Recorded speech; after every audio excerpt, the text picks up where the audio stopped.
Hey everyone, this is Janvi Dannani and I welcome you all to Magnet Brains Hindi. आज के topic की शुरुआत करें उससे पहले मैं आपको 2 से 3 जो ज़रूरी बातें हैं वो बता देती हूँ। सबसे पहली बात कि मैग्नेट ब्रेन्स पे आपके लिए बहुत सारे सब्जेक्ट से रिलेटेड वीडियोस अवेलेबल हैं जो कि आप बहुत इजीली एक्सेस कर सकते हो वेबसाइट से विजिट करके। साथ ही साथ ये जो वीडियोस हैं ये सब कुछ आपको फ्री ऑफ कॉस्ट अवेलेबल है। तो ऐसा कुछ भी नहीं है कि आप 2-3 वीडियोस देखेंगे फिर आपसे बोला जाएगा कि भाई इसके आगे की वीडियोस देखने के लिए आपको पेमेंट करनी है या फिर आपको कोई पैकेज परचेज करना है, आपको कोई कोर्स खरीदना पड़ेगा। ऐसा कुछ नहीं, सब कुछ आपके लिए फ्री ऑफ कॉस्ट और वो भी टॉप नॉच क्वालिटी के कंटेंट के साथ अवेलेबल है। अब ये सारी चीज़ें आप वेबसाइट से विजिट क्यों कर सकते हैं या फिर आपको क्यों करना चाहिए, उसका एक ही रीज़न है कि वेबसाइट पे सारी चीज़ें एक प्रॉपर ऑर्डर में अरेंज्ड होती हैं। आपको अपना ज़्यादा समय जो है वो ऐसे व्यर्थ नहीं गंवाना पड़ता है कि आप सर्च कर रहे हैं, ढूंढ रहे हैं, तब जाके कोई वीडियो मिल रहा है। नहीं, आप सीधे सीधे वेबसाइट पे जाते हो, सब कुछ आपकी आंखों के सामने अरेंज्ड होता है, आप सिर्फ क्लिक करते हैं, चूज़ करते हैं और आपको वीडियो मिल जाता है। अब वेबसाइट कैसे विजिट करना है, वीडियोस कैसे एक्सेस करना है, वो हिंदी मीडियम की वीडियोस हों या फिर वो कोई और आप प्रिपरेशन करना चाहते हो, अपने फ्रेंड्स या अपने भाई बहनों की और कोई दूसरी प्रिपरेशन है जिसमें हेल्प करना चाहते हो, वो सब मैं आपको बताऊंगी बिल्कुल इस वीडियो के अंत में। पर आज के लिए हम बिगिन करते हैं हमारे टॉपिक का डिस्कशन जो होने वाला है पोअम टाइगर इन द जू, जो कि आपके chapter Nelson Mandela long walk to freedom का पार्ट है, उसके क्वेश्चंस के साथ। बहुत ही कम प्रश्न आपको दिए गए हैं इस बुक में, पर क्वेश्चंस बड़े अच्छे हैं। ठीक है, बहुत जल्दी से वीडियो खत्म हो जाएगा ये, तो आपको आई थिंक 3 से 4 क्वेश्चंस, हाँ इससे ज़्यादा क्वेश्चंस नहीं है आपके इस पोएम में जो दिए हुए हैं बुक में। सो उन क्वेश्चंस को हम डिस्कस करेंगे। साथ ही साथ एक एक्टिविटी दी हुई है जहां जू ज़रूरी है या नहीं, उस पर एक क्वेश्चन है।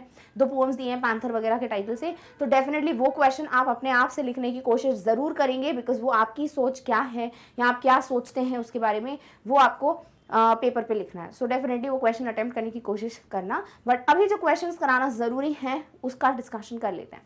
तो सबसे पहला जो आपका क्वेश्चन है जो बुक में गिवन है वो है रीड द पोएम अगेन।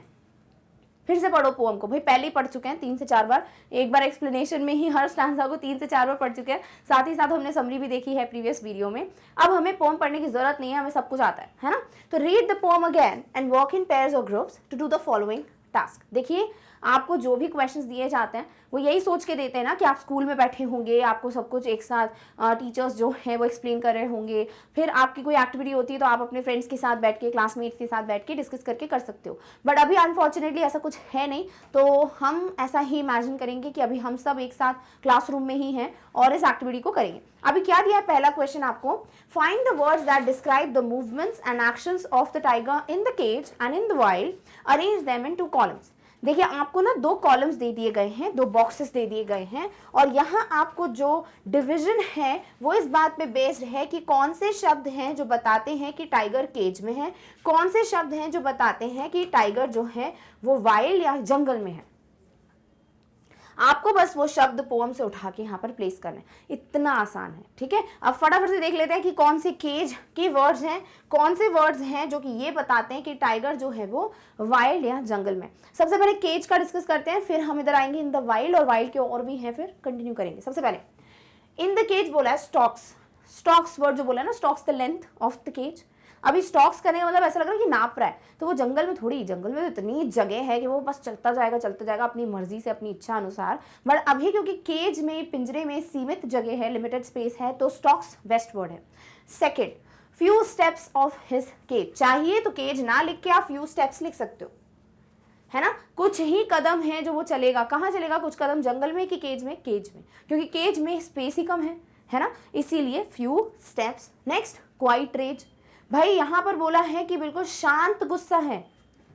अब शांत, क्वाइट रेज जो है, अभी ये क्या है?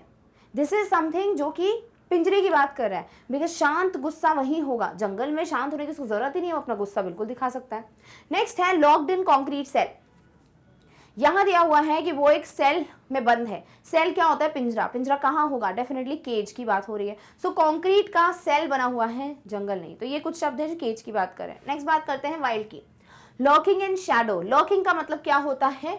लर्किंग का मतलब होता है छुपे रहना। अभी किधर छुपा रहेगा, परछाई मतलब बिल्कुल छाव में। ग्रास कहाँ होगी, लर्क कहाँ करेगा, जहां वो अपने शिकार को पकड़ेगा। कहाँ पकड़ेगा, जंगल में, केज में, जंगल में। तो ये है वाइल्ड के लिए। स्लाइडिंग थ्रू लॉन्ग ग्रास, भाई उस लॉन्ग ग्रास से बिल्कुल धीरे धीरे से जाके पीछे छुप जा रहा है, तो ये लॉन्ग ग्रास कहाँ होगी, जंगल में कि केज में, जंगल में। नेक्स्ट है स्नार्लिंग अराउंड हाउसेस, भाई घर के इधर पे जो ये गुर्रा रहा है या फिर ये बहुत तेज गरज रहा है, ये जो आवाज है, रोर कर रहा है, ये सारी आवाजें जो हैं वो केज में थोड़ी कर रहा है, घर के आसपास, वहां थोड़ी ही चला जाएगा एज पे, कहाँ जाएगा, जंगल के इधर। तो ये भी इन द वाइल्ड है। Bearing his white fangs his clause, भाई अपने जो दांत हैं, फैंग्स हैं और जो क्लॉज हैं उनको अनकवर कर रहा है। कहाँ अनकवर करेगा, केज में करने का कोई मतलब ही नहीं है, कोई नहीं डरने वाला क्योंकि वो बंद है केज में। तो डेफिनेटली ये भी कहाँ है, इन द वाइल्ड। ठीक है, अब इसी को कंटिन्यू करते हैं, वैसे बहुत सारे हैं यहाँ पर। लेट्स सी नेक्स्ट बॉक्स है stalking the length of his cage, जो ऑलरेडी हम स्टॉक्स वर्ड पढ़ रहे थे। अभी नेक्स्ट लाइन ये दिया हुआ है stalking the length of his cage, तो आप दोनों में से कोई भी मेंशन कर सकते हो। Next, he hears the last voice, भाई आखिरी आवाज कहाँ सुनता है वो, जू की बात करें यहाँ पर, केज की बात करें कि वहां पर आखिरी आवाज है पेट्रोलिंग कार्स की।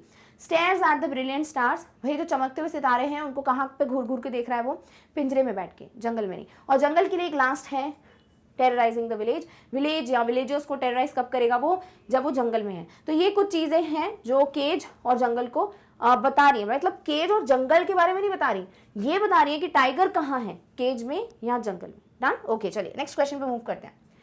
Find the words that describe the two places and arrange them in two columns, पहले बोला ऐसे वर्ड्स ढूंढो जो ये बताएं कि टाइगर कहाँ पर है, मतलब टाइगर की पोजीशन कहाँ है। अभी पूछ रहे हैं कि कोई जगह को एक्सप्लेन करने के वर्ड्स बताओ, कि भाई जो सेल को एक्सप्लेन कर रहे हैं कि ये वर्ड्स बता रहे हैं कि ये केज की बात हो रही है और ये वर्ड्स जो है वो विलेज की बात कर रहे हैं। Now try to share ideas about how the poet uses words and images to contrast the two situations. पहले ये खत्म करेंगे, फिर आपको ये बताना है कि जैसे पोएट ने इतने शब्दों का इस्तेमाल किया है तो उन वर्ड से वो कैसे दो सिचुएशंस का कॉन्ट्रास्ट या जो अंतर है वो बता रहे हैं। तो वो चीज़ हम डिस्कस करेंगे, पहले हम ये वाला एक्सरसाइज कर लेते हैं। तो सबसे पहले केज को एक्सप्लेन करने के लिए वर्ड्स हैं few steps of his cage, locked, concrete cell, behind bars, visitors, patrolling cars. अभी दूसरा है shadow, long grass, water hole, plump deer, houses at jungle's edge, village, है ना। तो वही चीज है कि अभी ये केज को एक्सप्लेन कर रहा है, ये एक्सप्लेन कर रहा है वाइल्ड को। इसके पहले वो था कि केज में रह रहा है टाइगर, वो एक्सप्लेन कर रहा था, फिर वाइल्ड में रह रहा है वो एक्सप्लेन करा था। कंफ्यूजन तो नहीं है, ठीक है। अभी ये सब हम ऑलरेडी एक्सप्लेन कर चुकी हूँ मैं, कि आप देखते से बता सकते हो ना कि फ्यू स्टेप्स जो है वो केज की बात है, लॉक्ड बंद है तो केज की बात है, कंक्रीट का बना हुआ केज है, बार्स जो होंगे वो केज में हैं, विजिटर्स आएंगे जू में तो केज की बात हो रही है, पेट्रोलिंग कार्स भी होंगी जू में तो केज की बात हो रही है। नेक्स्ट है शैडो यानी कि छाँव, लॉन्ग ग्रास यानी बड़ी सी घास, पानी वाटर हॉल, ये एक साथ होना चाहिए वाटर होल, प्लम डियर ठीक है मोटा ताज़ा हिरण, हाउसेज एट जंगल्स एज जो भी घर हैं जंगल के एज पे, विलेज, ये सब चीज़ें बता रहा है वाइल्ड के बारे में, फॉरेस्ट के बारे में, ये सब बता रहे हैं केज के बारे में। इसके पहले वो केज में रह रहा है वो बता रहे थे वर्ड्स, और वो वाइल्ड में है वो चीज़ें बता रहे थे। डन, ओके, चलिए अब इसके बारे में बात करते हैं कि ये जो यूज हुए हैं वर्ड्स, इससे कॉन्ट्रास्ट कैसे बता रहे हैं poet. The poet uses these words to create an appropriate contrast. This contrast is between the cage and the jungle. The poet is able to create perfect pictures of these places in a real sense. These show the life of the tiger in a cage and in a jungle. क्या समझे, धीरे धीरे समझते हैं कि poet ने इन शब्दों को इस्तेमाल इसलिए किया है ताकि वो आपके मन में, आपके सामने एक ऐसी इमेज बना सकें, एक ऐसी तस्वीर बना सकें जिसमें आप बहुत साफ साफ देख पा रहे हो कि टाइगर जो है अभी जू में होगा, पिंजरे में बंद है, ये परेशानियां हैं, अभी टाइगर जंगल में होगा, खुश होगा, ऐसे खुल के जी रहा होगा। जब मैं आपको बोलती हूँ कि locked in a concrete cell, आप अपनी आंखें बंद करोगे तो आपको दिखेगा कि हाँ एक टाइगर है, एक बहुत बड़ा सा बना हुआ है पिंजरा, वो उसमें बैठा हुआ है, उतनी सी जगह है, थोड़ा थोड़ा वॉक कर रहा है, वो जो बार्स बने हुए हैं उसके पीछे उसकी पूरी ताकत बंद है, वो तारों को तरफ देख रहा है, वो रात को सुन रहा होगा, अंधेरा हो गया अभी, पेट्रोलिंग कार्स की आवाज़ सुनाई दे रही होगी, कॉन्क्रीट का बना हुआ सेल है, ये सारी चीज़ें क्या आपको दिख रही हैं? यस। वहीं जब कोई बोल रहा है कि भैया घास है, उधर पे एक पानी की वाटर बॉडी बनी हुई है, वाटर होल बना हुआ है, एक आपको ना होल दिखेगा, छेद दिखेगा, वहाँ पे बहुत सारा पानी है, वहाँ पे एक डियर आ रहा है, इमेजिन करो, वहाँ पे बहुत सारी घास लगी हुई है, पीछे बैठा हुआ है शेर, शेर नहीं, बाघ, टाइगर, ठीक है, छुप के बैठा है, एकदम से जैसे डियर को देखेगा पकड़ेगा खा जाएगा। अभी वो डिफॉरेस्टेशन है, आप सोच रहे हैं कि चलते चलते टाइगर जो है वो एक किनारे पे आ गया है, वहाँ घर ही घर है, वहाँ पे बहुत तेज़ वो गुर्रा रहा है, इमेजिन कर पा रहे हो? यस। वहाँ पे वो फिर अपने जो क्लॉज हैं, जो फैंग्स हैं, उनको अनकवर कर रहा है, सब लोग देख पा रहे हैं, लोग डर गए हैं। ये सब चीज़ें आपके दिमाग में इमेज क्रिएट कर रही हैं? यस।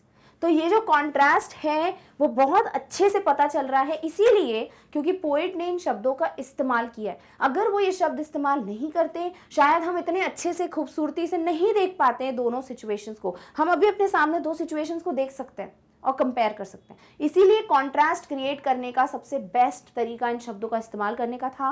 कॉन्ट्रास्ट है एक पिंजरे और एक जंगल के बीच में, कॉन्ट्रास्ट है टाइगर की लाइफ जू और उस जंगल के बीच में। बहुत परफेक्ट ब्यूटीफुल पिक्चर्स ये हमारे दिमाग में क्रिएट कर रहा है। ऐसा लग रहा है कि हम रियल में देख रहे हैं सब कुछ। एंड या इससे हमें जो लाइफ है टाइगर की वो केज और जंगल में बहुत अच्छे से समझ आती है, इसीलिए इन वर्ड्स का यूज किया है।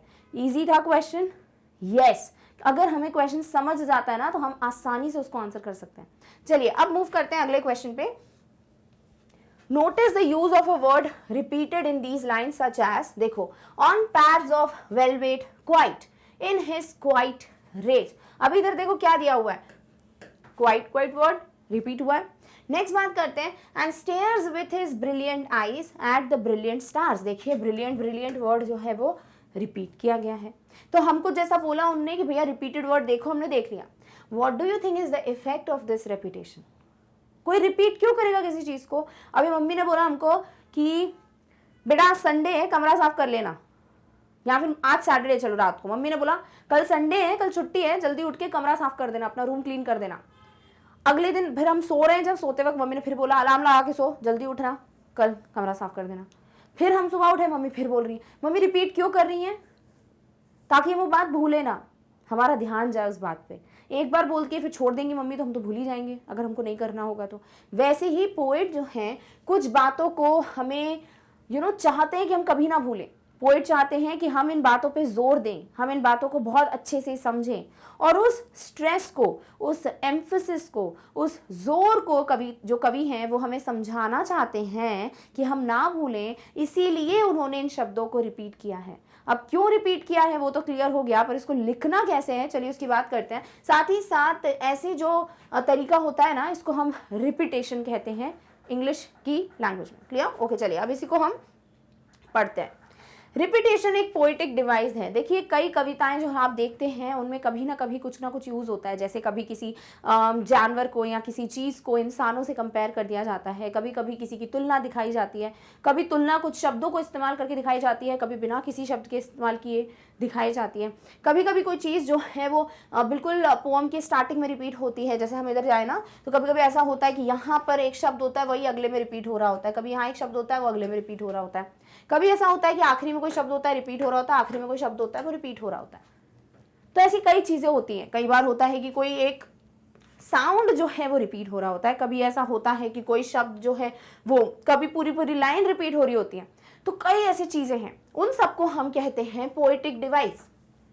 जो कविताओं में कुछ चीज़ों का उल्लेख किया जाता है या इस्तेमाल किया जाता है ताकि कविता आपके लिए बहुत ज़्यादा इंटरेस्टिंग बने, आपको मज़ा आए पढ़ने में, उनको हम पोएटिक डिवाइसेस कहते हैं। उनमें से एक पोएटिक डिवाइस होती है रिपीटेशन, यानी कुछ शब्दों का या कुछ लाइनों का बार बार उपयोग करना।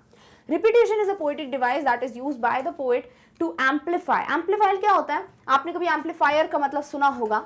जैसे अभी आप कोई गाना सुन रहे हो, आप चाह रहे हो इसकी आवाज़ बढ़ जाए, तो एक एम्पलीफायर होता है। एम्पलीफायर लगाते हैं तो क्या होता है ना, उससे आवाज़ और बड़ी हो जाती है और तेज़ हो जाती है। बड़ी क्या हो जाती है? तेज़ हो जाती है। तो आप अभी सुन रहे थे ऐसे आवाज़ आ रही थी, जैसे एम्पलीफायर लगाओगे एकदम से ऐसे आवाज़ तेज़ हो जाएगी। ठीक है, तो वो जो बढ़ाना होता है ना किसी साउंड का या किसी चीज़ को बढ़ाना होता है उसको हम एम्पलीफाई कहते हैं। ठीक है, तो अभी आप इधर चाहते तो इंक्रीज यूज कर सकते थे, बट क्यों करना है? इंक्रीज तो पता है ना, एक नया शब्द सीख लो, एम्पलीफाई। सो रेपिटेशन एक पोएटिक डिवाइस है जो पोएट ने एम्पलीफाई करने के लिए, इंक्रीज करने के लिए यूज किया है। किस चीज को इंक्रीज करने के लिए? Intensity of the tiger's rage and his helpless condition. वो चाहते हैं कि जितना गहराई से टाइगर का गुस्सा और टाइगर की मजबूरी हमें समझना चाहिए, जो कितनी गहरी है, जो इंटेंस है, वो चीज़ हम समझें। इसीलिए उस चीज़ को बढ़ाकर बताने के लिए पोइट ने रिपीटेशन का इस्तेमाल किया है। जैसे मम्मी बार बार रिपीट इसलिए कर रही है बात ताकि हम बात की गहराई को समझें कि बेटा कल तो रूम साफ करना ही पड़ेगा किसी भी कीमत पर, क्योंकि मम्मी ने 3 बार बोल दिया है, अभी चौथी बार बोलेंगी नहीं मम्मी, पिटाई लगाएंगी, है ना। तो वही चीज़ है कि पोइट भी चाहते हैं कि आप बात की गहराई को समझें, आप इस मजबूरी को, इस गुस्से को, इस परेशानी को जो कि बाघ सहन कर रहा है उसको समझें, उसकी गहराई को समझें। इसी को एम्पलीफाई करने के लिए, इंक्रीज करने के लिए पोइट ने रिपीटेशन का इस्तेमाल किया है। नेक्स्ट पढ़ते हैं। Velvet quiet refers to the quiet velvet pads of the tiger, which cannot run. They can only walk, that too in a limited space in the cage. क्यों quiet word यूज किया है बार बार? क्योंकि वो ये बोलना चाह रहे हैं कि भाई वेलवेट क्वाइट का मतलब हो जाता है कि भाई सॉफ्ट से उसके पॉज हैं, वेलवेटी सॉफ्ट, और वो शांत हैं, क्योंकि ना तो वो दौड़ सकता है, जगह ही नहीं है, और इसीलिए उसकी आवाज़ ही नहीं आ रही। भाई केज है, जंगल में होता तो ठिठक ठिठक दौड़ रहा होता, शायद आवाज़ आती, बिकॉज वो दौड़ता, क्योंकि वहाँ स्पेस है, जगह है उसके पास। यहाँ जगह ही नहीं है, तो वो चीज़, वो परेशानी हम समझें तो इसलिए 2 बार वर्ड यूज़ किया है। They can only walk and the use of quiet rage indicates the anger and rage that is growing inside the tiger as it wants to go back into the forest. अभी वही चीज़ है कि ये जो quite raise use किया है, यानी कि जो शांत गुस्सा है, वो पोइट ने क्यों यूज़ किया है? ताकि हम समझें कि कितना ज़्यादा गुस्सा उसके अंदर भरा हुआ है, पर वो फिर भी शांत है। क्यों? वो मजबूर है। तो वो जो मजबूरी है वो समझना है हमारे लिए ज़रूरी, इसीलिए उन्होंने रिपीटेशन का इस्तेमाल किया है। As it wants to go back into the forest and attack a deer, but the rage is quiet as he is locked in the cage and is helpless. But उसका जो गुस्सा है वो शांत है। क्यों? क्योंकि वो चाहता तो है बाहर जाना, बट वो जा नहीं सकता। The repetition of the word quiet has brought immense beauty to the lines. और immense का मतलब अगेन होता है बहुत ज़्यादा बड़े रूप में, और ब्यूटी है खूबसूरती। तो एक बहुत ही खूबसूरती के साथ पोएट ने इन लाइन्स को इस्तेमाल किया है, इन वर्ड्स को इस्तेमाल किया है, और वो खूबसूरती इसीलिए भी ज़्यादा बढ़ गई है क्योंकि उन्होंने 2 शब्दों को, जैसे क्वाइट को, रिपीट किया है। और इस चीज़ से वो हमें क्लियर करना चाहते हैं कि हम समझें उस बात की गहराई। Also, the use of word brilliant for the tiger's eyes and the stars has brought out the greatness of the lines. भाई पोएट ने जिस तरीके से ब्रिलियंट को, चमकते हुए को, उसकी टाइगर की आंखों के लिए और सितारों के लिए, तारों के लिए इस्तेमाल किया है, उससे और ज़्यादा जो एक महत्व है, जो एक ग्रेटनेस है, वो क्लियर हो रही है इस पोएम में। The tiger stares at the brilliant stars with his brilliant eyes, dreaming about how beautiful his life could be in the forest. The repetition thus gives a beautiful effect to the poem. तो वो जो brilliant आंखों से brilliant तारों को देख रहा है, उससे ये क्लियर होता है कि उसको उम्मीद है, या फिर वो आशा करता है काश वो जल्दी फॉरेस्ट जाए, अपने जंगल में रहे, ना कि इस पिंजरे में। और वही ब्यूटी, उस इफेक्ट को बार बार अच्छे से दर्शाने के लिए पोएट ने उन शब्दों को इस्तेमाल किया है, रिपीट किया है, इसीलिए रिपीटिशन का इस्तेमाल हुआ है। अब ये जो आंसर है उसने आपको ना ही सिर्फ इस क्वेश्चन का आंसर, बल्कि आपको कुछ ऐसे शब्द सिखा दिए हैं जो आप डेफिनेटली अपने आंसर्स में यूज करेंगे, करना ही है। क्लियर? सो आई होप ये समझ आ गया है। डन? ओके। सो इस तरीके से हो गए हैं हमारे question answers discuss tiger in the जू के। यस, इतने ही क्वेश्चंस थे, बट यस एक क्वेश्चन दिया हुआ है जू वाला। अभी चाहे तो आप अपनी बुक ओपन कीजिए, आपको लास्ट में पैंथर पोएम करके कुछ दिखेगा टाइगर इन द जू के बाद। वहाँ एक क्वेश्चन है कि जूज इंपॉर्टेंट है कि नहीं, आपको क्या लगता है स्टफ। प्लीज़ उस पर अपना खुद का एक राय दो, एडवाइस दो, लिखो उस आंसर को, ताकि आपको क्लियर हो कि आप क्या समझते हैं, आप क्या सोचते हैं, आपकी सोच कहाँ तक जा सकती है। ठीक है, सो या we are done with the question answers of the poem a tiger in the zoo. But जैसे मैंने बिगिनिंग में आपको बोला था कि आप बाकी वीडियोस कैसे इसी ब्यूटीफुल तरीके से डिस्कस कर सकते हैं, डिस्कस नहीं, वॉच कर सकते हैं, देख सकते हैं, एक्सेस कर सकते हैं ईजिली सारे वीडियोस को, एक प्रॉपर ऑर्डर में देखते हुए क्लिक करके वीडियोस तक पहुंच सकते हैं। वो सब मैं आपको बताऊंगी। किस फॉर्म में? वेबसाइट के फॉर्म में। सो आपको करना क्या है, गूगल पे जाना है, टाइप करना है magnetbrains.com, जो कि वेबसाइट का नाम है। जैसे ही वेबसाइट ओपन करते हो ये पेज डिस्प्ले होता है। अब आप चाहें तो सीधे सर्च कर लीजिए, बट क्योंकि हम नहीं चाहते हैं कि आपको परेशानी हो, आप टाइप करें, ढूंढे, नहीं मिला तो आपको क्या करना है, आपको सिर्फ यहाँ नजर मारनी है कि भाई सब कुछ एक ऑर्डर में अरेंज्ड ऑलरेडी है। जैसे अगर आप सीबीएसई इंग्लिश मीडियम का कुछ पढ़ना चाहते हैं, या फिर कोई आपके फ्रेंड्स हैं या कोई आपकी सिबलिंग्स हैं या भाई बहन है कोई जिनको आप शेयर करना चाहते हो कि भाई यहाँ से आप पढ़ सकते हो इंग्लिश मीडियम सीबीएसई के कोई भी क्लास के कोई भी सब्जेक्ट के कोई भी टॉपिक्स को, डेफिनेटली आप क्लिक कीजिए। साथ ही साथ आप इसको एक्सप्लोर भी कर सकते हैं, बिकॉज और भी ऑप्शंस हैं जिससे आप भी बहुत कुछ सीख सकते हो। साथ ही साथ अगर कोई एनटीएससी की प्रिपरेशन करना चाहता है, ओलंपियाड की प्रिपरेशन करना चाहता है, डेफिनेटली उसके बारे में भी जानकारी आपको यहाँ से मिल जाएगी। तो क्लिक कर दीजिए, आपको सब्जेक्ट की लिस्ट मिलेगी, सिलेबस ओवरव्यू वगैरह देख सकते हो ताकि आपको क्लियर हो जाएगी क्या होता है ये एग्जाम वगैरह। नेक्स्ट है स्टेट बोर्ड हिंदी मीडियम। अगर आप कोई हिंदी मीडियम का सब्जेक्ट पढ़ना चाहते हो, आप किसी भी स्टेट बोर्ड को बिलोंग करते हो, मोस्ट वेलकम, आपके लिए भी यहाँ पर ऑप्शंस हैं कि आप क्लिक कीजिए और आपके सामने सब्जेक्ट्स आएंगे, क्लिक कीजिए और आपको वीडियो मिल जाएगा। जैसे आपने ये डिसाइड किया कि भाई मेरे को स्टेट बोर्ड हिंदी मीडियम पे क्लिक करना है, अब क्या होगा ना, जो भी विषय अवेलेबल होंगे वो आपके सामने उपस्थित हो जाएंगे। अब आप कीजिए क्लिक उस विषय पे, उस सब्जेक्ट पे जिसके टॉपिक्स आप देखना चाहते हैं। सपोज आप पढ़ना चाहते हो कक्षा 10वीं के सामान्य अंग्रेजी यानी फर्स्ट फ्लाइट बुक का कोई भी चैप्टर, क्या करोगे, क्लिक करो, जैसे ही क्लिक करोगे आपके सामने उसकी जो लिस्ट है वो आ जाएगी। अब आपके पास बहुत बड़ी लिस्ट है, ठीक है, अभी सिर्फ एक एग्जांपल दिया है, आप वेबसाइट देखेंगे तो आपको क्लियर होता जाएगा।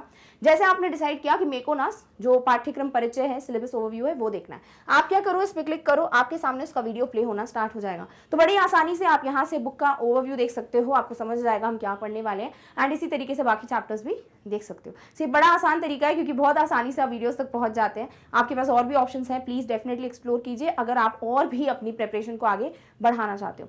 साथ ही साथ ये सबसे बेस्ट विकल्प है, तो अपना टाइम वेस्ट नहीं करना है, यहाँ इन्वेस्ट करना है और वीडियोस को जरूर देखना है। Done, okay.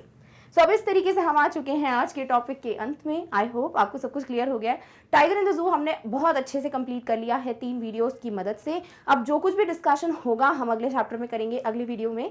बट येस, अगर आपको लगता है कि ये वीडियो आपके लिए काम का था, फायदेमंद था, तो प्लीज़ इस वीडियो को लाइक ज़रूर करना। इस वीडियो के बारे में शेयर, इस चैनल के बारे में जितने लोगों से हो सकता है शेयर करो। साथ ही साथ अगर कोई अपडेट मिस नहीं करना चाहते हो तो चैनल को सब्सक्राइब करना मत भूलना। तो इस तरीके से लाइक, शेयर और सब्सक्राइब जरूर करना है। साथ ही साथ अब हम आ चुके हैं इस वीडियो के अंत में, बट अगले वीडियो में जल्दी मिलेंगे अगले टॉपिक के साथ। तब तक खुद का और सबका ध्यान रखिए। Thank you so much for watching. Bye.